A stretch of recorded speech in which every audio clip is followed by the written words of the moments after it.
They say the worst pain isn't when someone hates you. It's when someone loved you and still chose to ruin you. My name doesn't matter anymore because the man I was died 3 years ago. Not in an accident, not by illness, but slowly, painfully, beneath the weight of betrayal. 3 years ago, I had a simple life, a decent job, a best friend named Sean, and a woman I planned to marry, Lena. We weren't flashy or rich, but we were happy. Or at least, I thought we were. I trusted them. I didn't see the late-night texts. I ignored the sudden changes in behavior, the missed calls, the subtle shift in how they spoke around me. I was too blind with trust. Then came the day I was supposed to pitch the biggest opportunity of my life, a tech concept I had spent years developing. Sean offered to help, to support me like he always had. Lena kissed me that morning and told me I was going to change everything. She was right. That day changed everything. When I reached the meeting, the client told me they'd already seen my idea. My entire pitch, down to the visuals, was already in their hands, only it had someone else's name on it, Sean's. I walked out of the building with my heart in my throat. It couldn't be real. I called Lena. No answer. I rushed home.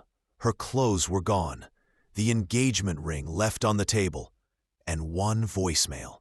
Accidentally left, 2 seconds too long.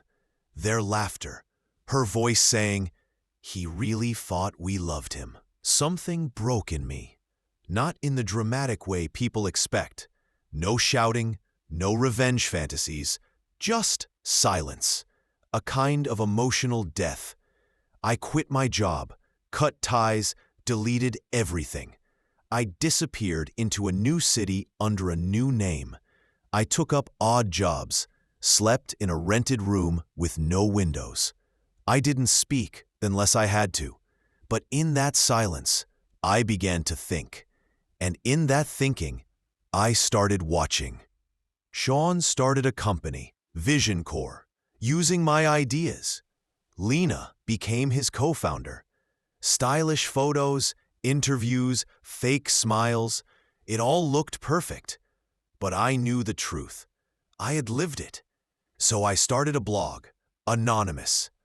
I wrote articles about startup betrayal. Not specific, but close enough. Close enough that people in their world began to question. Then I made a fake account. Then another. I built a narrative online. A slow rumor, a doubt, a whisper that Sean had stolen something. That Vision Core wasn't as honest as it looked. It spread, slowly. People began to notice inconsistencies. An old intern leaked a file, my original pitch deck with a timestamp, anonymous but undeniable. Meanwhile, I created another identity, Daniel, an art investor from New York, suave, mysterious, interested in Lena's design work. I reached out. She responded, slowly, then eagerly. I made her feel seen, valued. I let her talk.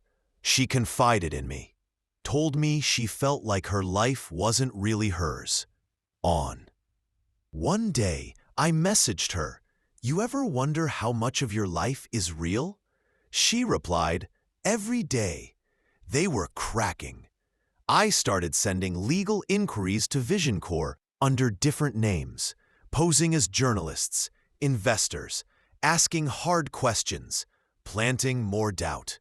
Their business began to feel the pressure. Meetings were canceled. Clients grew distant. Then came the final phase. One night, I anonymously sent Lena screenshots of Sean's private messages, flirtations with another partner. They weren't even real, but they were believable because trust was already broken. 2 weeks later, Lena deleted all photos of them together. Sean's company issued a vague press release about restructuring. I watched from my small apartment as the empire built on my ashes began to fall, slowly, painfully. People think revenge is about rage, about violence. But the best revenge is quiet. It's slow. It's watching them destroy themselves. You don't strike the final blow. You hand them the knife, and they do the rest. I didn't need justice. I didn't want closure. I just wanted them to feel what I felt. Alone, empty, forgotten. And they did. Now I sleep in peace.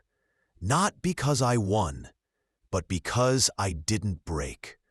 They tried to kill the man I was, and maybe they did. But from those ashes, someone colder was born. Not a monster, just a mirror. And they saw themselves clearly. Finally,